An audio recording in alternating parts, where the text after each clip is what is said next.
There are four main integration points between Access and SharePoint. First, I can save an entire Access database in a library. Here's an asset tracker database that I created and have saved in SharePoint in the same way that I would any other file. I uploaded it. Now, when I open this database, there is no Access Online to open this for me. It will be open in my desktop, and I'll be asked if I want to be able to edit it or only use it read-only. If I choose Edit, then when I make changes to the database, I'll actually have to synchronize them myself.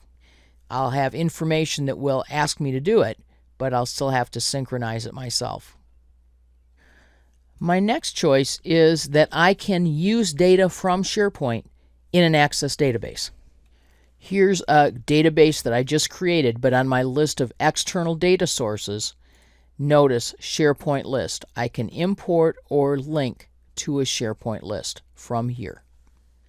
I can create in Access not just desktop databases, but I can create apps that run inside SharePoint. If I'm in SharePoint and I go to my site contents and I look at my apps, one of the apps I can add is an Access app.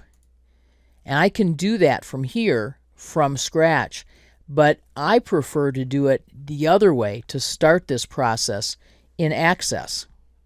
In Access, when I create a new database, you'll see apps like issue tracking, a custom app, task management, project management, contacts, asset tracking that have a globe on them. And that means that they're ready to be apps rather than just being databases.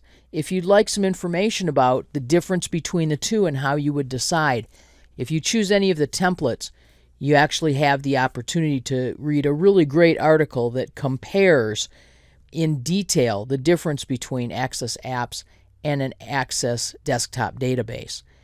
I'm going to call my app Issue Tracker. I like that just fine.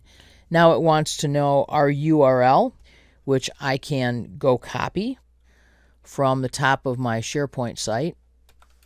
I don't need it all, just need everything to here, and paste it in.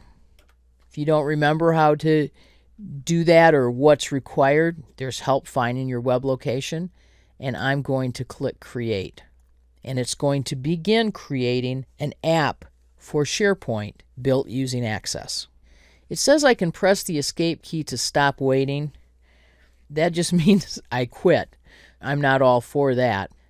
The tables and views that are being added are based on my choice of issue tracker. I can actually narrow this down by creating a custom web app and choose the tables that I wish. Notice that I can now add other tables to my app from Access, from Excel, from SQL Server, a text list, or a SharePoint list. But there are tables that are already built in, an issues table, a customers table, and an employees table. I have forms. I can edit any of these forms to add controls, to change the way they look, but there's really nothing wrong with how this is working to begin with. Just to give you an idea of what we've built without doing anything more, I'm going to launch this app. This will open in a browser on my SharePoint site so I can see how it works. Notice that I have the ability to add customers, so there's customer information, and then add an issue and relate that issue to a particular customer. I can add employees, so then I can also relate the issue to who opened it and what employee it was assigned to, and I have different views at the bottom that I can click on.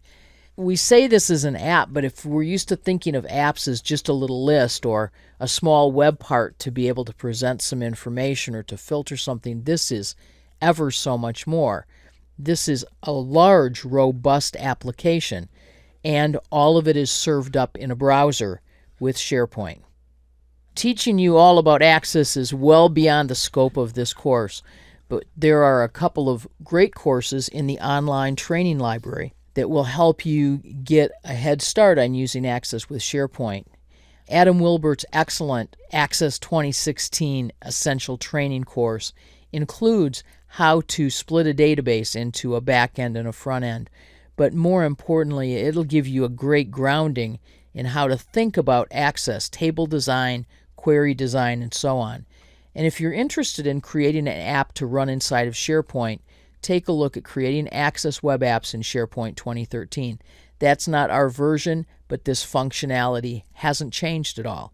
So if you'd like to get a little more insight about what's possible in the web apps, take a look at that second course as well.